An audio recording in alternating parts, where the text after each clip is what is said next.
ये कहानी उन 10,000 लोगों की है जो एक अंडरग्राउंड बंकर में पिछले 300 सालों से रह रहे हैं, जिसका नाम साइलो है, यानी एक हजारों फीट गहरा गड्ढा जिसके अंदर लोगों को मजबूरन रहना पड़ता है। करीब 300 साल पहले दुनिया में एक महायुद्ध हुआ था जिसमें पूरी दुनिया तबाह हो गई, पेड़ पौधे नष्ट हो गए और बाहर की हवा इतनी जहरीली हो गई कि बाहर जाने वाला कुछ ही सेकंड में दर्दनाक मौत मारा जाता।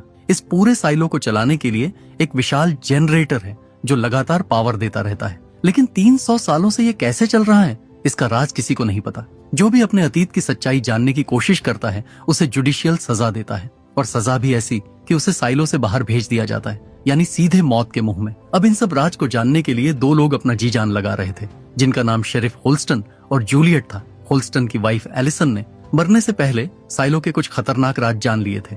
उन्हीं राज को जानने के लिए होल्स्टन और जूलियट एक गुप्त रास्ते से एक जगह पहुंचते हैं जहां एक विशाल मशीन खड़ी थी जिसने कभी साइलो की खुदाई करी थी।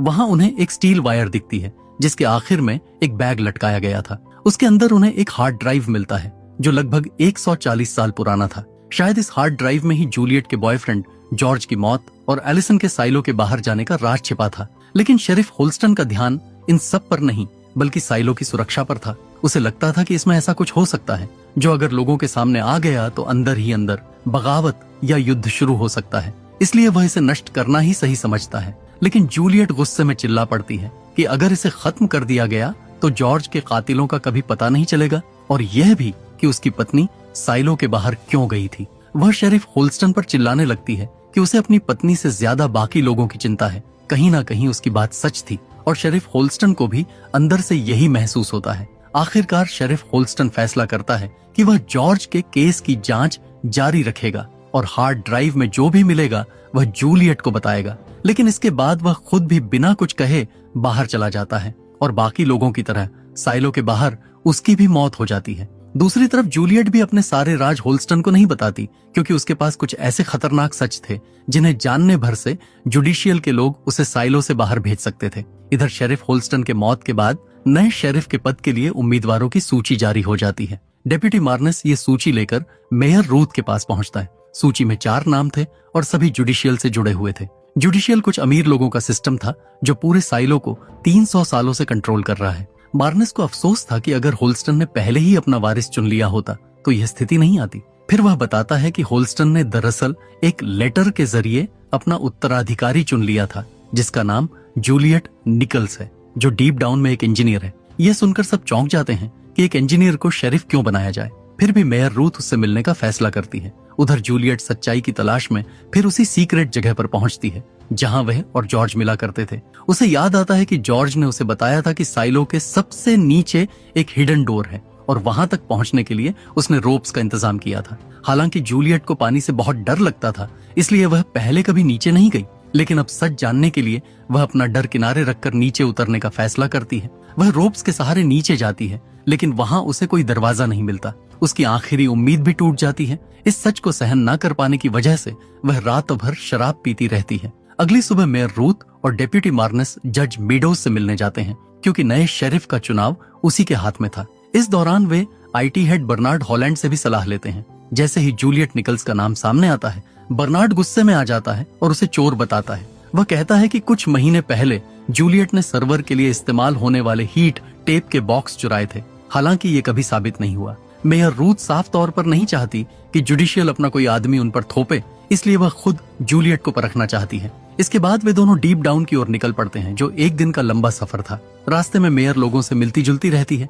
वहीं दूसरी तरफ जूलियट शराब के नशे में धुत होकर देर तक सोती रहती है। इधर साइलो के जनरेटर में खराबी आ चुकी थी। वहां पहुंचते ही जूलियट ने अपने जूनियर साथी कूपर को गुस्से में पंच मार दिया, जबकि वह उसकी गैर मौजूदगी में रोटर ठीक करने की कोशिश कर रहा था। किसी तरह रोटर को टेम्पोरेरीली संभालने के बाद उसे नॉक्स को जवाब देना पड़ा, जो मैकेनिकल डिपार्टमेंट का हेड था।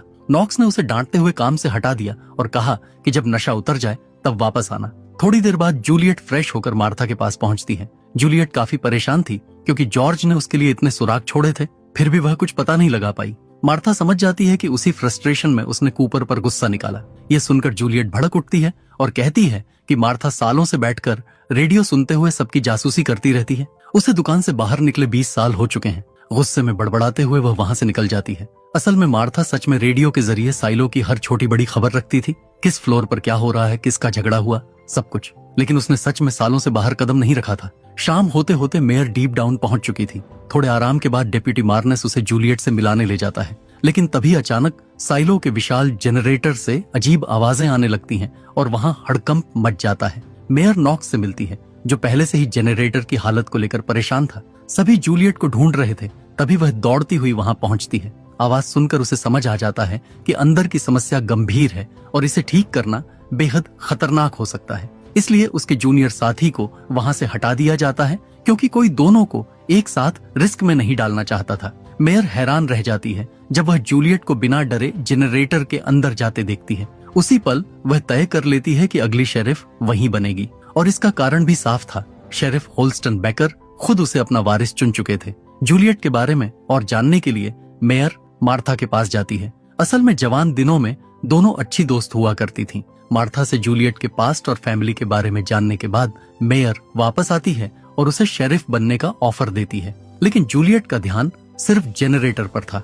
वह कहती है कि अगर वह शेरिफ बन गई तो इस जनरेटर को संभालने वाला कोई नहीं होगा, जिस पर पूरे साइलो की जिंदगी टिकी है। इसलिए वह ये ऑफर ठुकरा देती है। मेयर जाते समय उसे होल्स्टन का बैज दे देती है। उनके जाने के बाद इस बात पर चर्चा शुरू होती है कि आखिर होल्स्टन उसे शेरिफ क्यों बनाना चाहता था। तभी डेप्यूटी हैंक की नजर बैज के पीछे लिखे शब्द पर पड़ती है, जिस पे ट्रूथ लिखा था। इसका मतलब साफ था, होल्स्टन चाहता था कि जूलियट शेरिफ बनकर सच्चाई को सामने लाए। यह समझते ही जूलियट तुरंत मेयर के पास जाती है और कहती है कि वह शेरिफ बनने के लिए तैयार है, लेकिन उसकी एक शर्त है। वह साइलो के जनरेटर को शट डाउन करना चाहती है ताकि रोटर को पूरी तरह रिपेयर कर सके। यह फैसला बहुत बड़ा था, क्योंकि 300 साल में पहली बार जनरेटर बंद होने वाला था। इससे पूरे साइलो की बिजली चली जाती। लेकिन जूलियट साफ कहती है, अगर आज रिस्क नहीं लिया गया तो एक ना एक दिन रोटर पूरी तरह टूट सकता है और तब पूरा साइलो हमेशा के लिए अंधेरे में डूब जाएगा।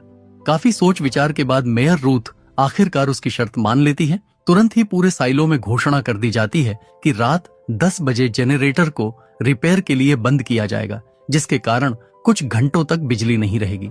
इस दौरान सभी लोगों को सेफ जोन या अपने घरों में रहने का आदेश दिया जाता है। साफ चेतावनी भी दी जाती है कि जो भी इस नियम को तोड़ेगा उसे बख्शा नहीं जाएगा। अब अगर आप यहाँ तक पहुंच चुके हैं, इसका मतलब आपको कहानी पसंद आ रही है, इसलिए एक लाइक और सब्सक्राइब तो बनता है। अब इस फैसले से बर्नार्ड काफी हैरान था। वहीं मैकेनिकल रूम में भी हलचल मच गई। जूलियट सबको समझाती है कि पहले वे मोटर की आउटर लेयर खोलकर फॉल्ट ढूंढेंगे, फिर नॉक्स स्टीम पाइपलाइन बंद करेगा और उसके बाद खराब हिस्से को ठीक किया जाएगा। लेकिन यह काम जितना आसान लग रहा था उतना था नहीं। स्टीम पाइपलाइन बंद होते ही प्रेशर तेजी से बढ़ने वाला था और उसे कंट्रोल करना उनके बस में नहीं था। टरबाइन को चलाने के लिए स्टीम नीचे से आता था, लेकिन कहां से आता है ये किसी को नहीं पता। हालांकि साइलो बनाने वालों ने एक्स्ट्रा प्रेशर को संभालने के लिए एक टैंक बनाया था, जिसमें स्टीम जमा होकर टरबाइन में जाता था। उस टैंक को बंद करने के बाद उनके पास सिर्फ आधा घंटा था, यानी सब कुछ उसी समय में खत्म करना जरूरी था। उधर साइलो के हर पुलिस स्टेशन को अलर्ट पर रखा गया। मेयर रूथ को भी सुरक्षित जगह पर ले जाने की सलाह दी गई, लेकिन वह वहीं रुकना चाहती थी। उसे डर था कि कहीं डीप डाउन से कोई बगावत ना हो जाए और 300 साल की शांति भंग ना हो जाए। जैसे ही घड़ी में 10 बजे शर्ली ने बैकअप पावर चालू किया। ये पावर सिर्फ सर्वर को चालू रखने के लिए था। उसी दौरान कैफेटेरिया के डिस्प्ले में एक अजीब ग्लिच आया। कुछ पलों के लिए बाहर का अलग ही दृश्य दिखाई दिया। ध्यान देने वाली बात यह थी कि बाहर की दुनिया बंजर थी। वहाँ एक भी पेड़ पौधे नहीं थे और उस समय रात के 10 बजे थे। उस वक्त बाहर ऐसा दृश्य होना संभव नहीं था।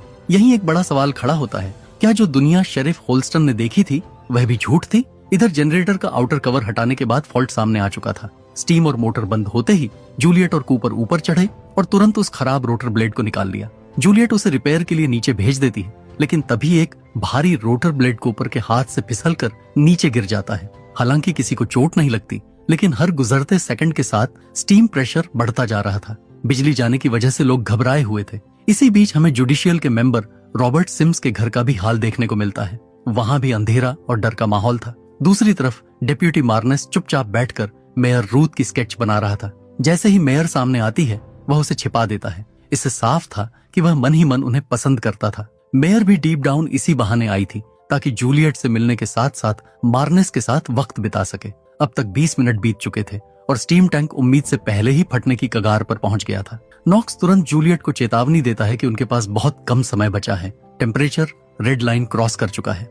यह सुनते ही जूलियट सारा काम कूपर को सौंपकर नीचे कूद जाती है। वह टैंक के अंदर जाकर उस पर पानी डालकर उसे ठंडा करने लगती है। उसकी यह ट्रिक काम करती है और टेम्परेचर कुछ समय के लिए कम हो जाता है, लेकिन खतरा अब भी टला नहीं था। कुछ ही देर बाद टेम्परेचर फिर से रेड लाइन पार कर जाता है। जिस टैंक में खड़ी होकर जूलियट पानी डाल रही थी, उसका पानी पहले से ही उबलता हुआ था और टैंक भी भरने के करीब था। इसके बावजूद वह आखिरी पल तक डटी रहती है। उधर रोटर ब्लेड की मरम्मत पूरी हो चुकी थी, अब बस उसे सही तरीके से फिट करना बाकी था। कूपर ने जैसे तैसे ब्लेड को ऊपर खींचा और टैंक फटने से ठीक पहले उसे अपनी जगह पर लगा दिया। इसी बीच जूलियट भी किसी तरह मौत के मुंह से बाहर निकल आई। अगले ही पल स्टीम वाल्व खोल दिया गया और जैसे ही मोटर दोबारा चालू हुई, उसकी स्मूथ आवाज सुनकर सबके चेहरे खिल उठे। और इसी तरह जूलियट और उसकी टीम ने न सिर्फ जेनरेटर को ठीक किया, बल्कि उसके साथ साथ उन 10,000 लोगों की जिंदगी और उन्हें अंधेरे से भी बचाया। अगली सुबह जूलियट के जीवन का एक नया चैप्टर शुरू होने वाला था। शेरिफ बनने से पहले वह मार्था से मिलने गई और अपने साथ एक अजीब सा डिवाइस भी लाई,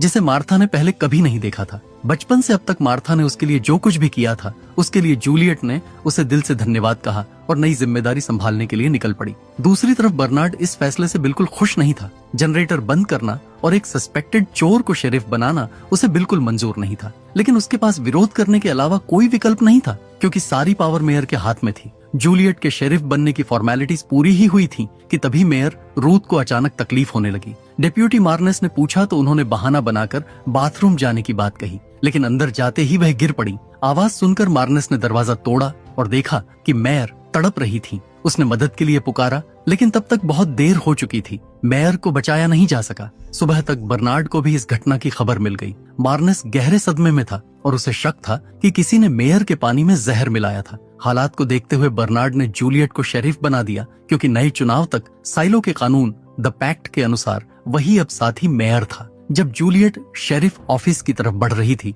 तो रास्ते में उसे अपने बचपन की यादें सताने लगीं। यही कहीं उसका घर हुआ करता था, एक खुशहाल परिवार जो एक हादसे के बाद बिखर गया। उसके भाई के साथ साथ उसकी माँ की भी मौत हो गई थी और उस समय जूलियट सिर्फ 13 साल की थी। उसके पिता एक डॉक्टर थे, लेकिन वह उसका ठीक से ख्याल नहीं रख पाते थे। एक दिन जब जूलियट भूख से परेशान होकर खाना बना रही थी तो चेयर ठीक करते करते ध्यान भटक गया। जब उसके पिता लौटे तो तवा इतना गर्म था कि उनका हाथ जल गया। गुस्से में उन्होंने जूलियट को डांट दिया कि बेकार काम छोड़कर जरूरी चीजों पर ध्यान दो। जूलियट को लगता था कि उसकी माँ की मौत के लिए उसके पिता भी जिम्मेदार हैं। हालांकि पिता भी परेशान थे, लेकिन उनके पास कोई और रास्ता नहीं था। अपने दुख को भूलने के लिए जूलियट खुद को हमेशा काम में व्यस्त रखने लगी। आखिरकार वह घर छोड़कर डीप डाउन भाग गई, जहां उसकी मुलाकात मार्था से हुई। उसने झूठ कहा कि उसके पिता ने उसे काम करने भेजा है और उसने उसके पिता का झूठा लेटर भी दिखाया। मार्था को यकीन नहीं हुआ कि एक डॉक्टर की नाजुक बेटी वहां काम कर पाएगी, इसलिए वह उसे वापस भेजना चाहती थी। लेकिन जूलियट अड़ गई कि वह वापस नहीं जाएगी।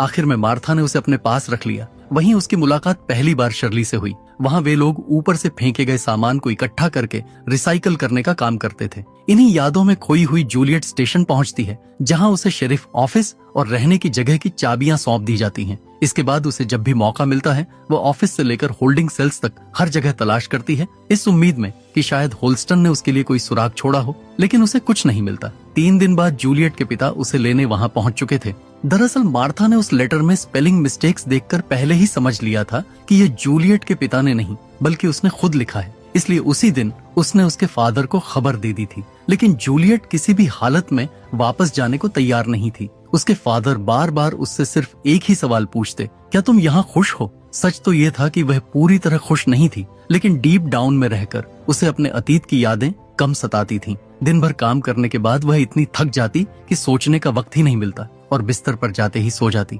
आखिरकार उसके फादर उसकी भलाई के लिए उसे मार्था के पास छोड़ने को मान गए, जिसके बाद मार्था ने उसे नॉक्स के पास काम सीखने भेज दिया। इन्हीं ख्यालों में खोई हुई जूलियट को अचानक बर्नार्ड की दस्तक सुनाई देती है। जूलियट उसी घर में रह रही है जहां शेरिफ होल्स्टन और एलिसन रहा करते थे। बर्नार्ड वहां उसे शेरिफ बनने की कसम दिलाने आया था। एक गवाह की मौजूदगी में जूलियट ने द पैक्ट पर हाथ रखकर शेरिफ पद की शपथ ली।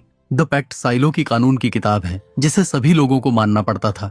अब जूलियट हर दिन ऑफिस के कोने कोने में कोई सुराग ढूंढने लगी। उसे यकीन था कि होल्स्टन उसके लिए कुछ छोड़कर गया होगा। आखिरकार सैंडी के जरिए उसे एक फाइल के बारे में पता चलता है जो होल्स्टन ने अगले शेरिफ के लिए छोड़ी थी। उसमें एक नोट लिखा था, आईने के सामने 2 फूल रखो। ये बात जूलियट को समझ नहीं आई। तभी डेप्यूटी मार्नेस की खबर मिलती है। वह एक आदमी फ्रैंकी को बुरी तरह पीट रहा था ताकि उससे यह उगलवा सके कि जहर कहां से आया। जूलियट तुरंत वहां पहुंचकर उसे रोकती है और समझाती है कि अगर डेप्यूटी चीफ का यही रवैया रहा तो बाकी लोगों को कैसे संभाला जाएगा। काफी बहस के बाद दोनों के बीच एक डील होती है। जूलियट मेयर की मौत की जांच में मार्नेस की मदद करेगी और मार्नेस जॉर्ज के केस में उसकी मदद करेगा। असल में जूलियट जॉर्ज से प्यार करती थी और मार्नेस मेयर रूथ से। ये बात अब दोनों के बीच साफ हो चुकी थी। शक के आधार पर वे पैट्रिक नाम के एक पेंटर के घर पहुंचते हैं क्योंकि 1 साल पहले उसकी पत्नी और मार्नेस के बीच झगड़ा हुआ था, लेकिन घर बंद मिलता है। तभी पैट्रिक खुद वहां आ जाता है और बताता है कि वह अब यहाँ नहीं रहता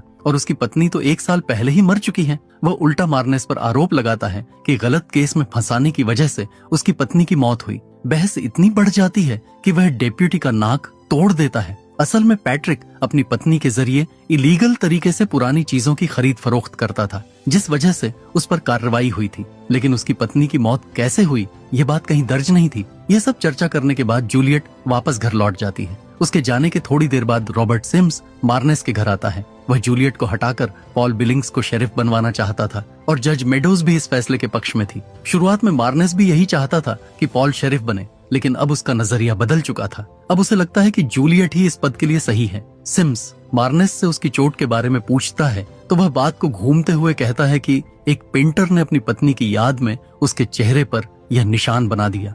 रॉबर्ट के जाने के बाद मार्नेस मेयर की यादों में खोए बैठे थे। उन्हें अंदाजा भी नहीं था कि यह उनका आखिरी दिन है। उनकी गैर मौजूदगी में एक किलर घर में घुस चुका था। मार्नेस ने पूरी कोशिश की उसका सामना करने की। दोनों के बीच काफी देर तक संघर्ष चला, लेकिन आखिरकार मार्नेस हार गए। दूसरी तरफ जूलियट घर पहुंचती है और नोटिस करती है कि उसके एग्जॉस्ट फैन से रोज अजीब आवाज आती है। जब वह उसे खोलती है तो वहां स्टील वायर से बंधा एक बैग छुपा मिलता है जिसमें जॉर्ज की रिपोर्ट फाइल्स का पूरा सच मौजूद था। इधर डिप्टी मार्नेस की मौत को कुछ घंटे भी नहीं हुए थे कि उसके जगह पर नए डिप्टी को रख दिया गया जिसका नाम था पॉल बिलिंग्स। जब जूलियट अकेली थी उसने मार्नेस का पॉकेट चेक किया जहां उसे एक लिस्ट मिला। लिस्ट में उन सभी के नाम और एड्रेस थे जिनसे मार्नेस का कभी झगड़ा हुआ था। मार्नेस के पानी बोतल में जहर किसने मिलाया जिसे पी के मेयर की मौत हो गई, मार्नेस इसका पता लगाने जा रहे थे। अब सवाल यह था कि क्यों जुडिशियल अतीत के राज जानने वालों को मौत के घाट उतार रही है। क्या है बाहर की सच्चाई? क्या जूलियट इस सभी राज से पर्दा उठा पाएगी? अगर पार्ट 3 के लिए 100 लोग भी कमेंट करते हैं तो मैं पार्ट 3 जरूर लाऊंगा। जानने के लिए लाइक और सब्सक्राइब जरूर करें। अब मिलते हैं अगले एपिसोड में।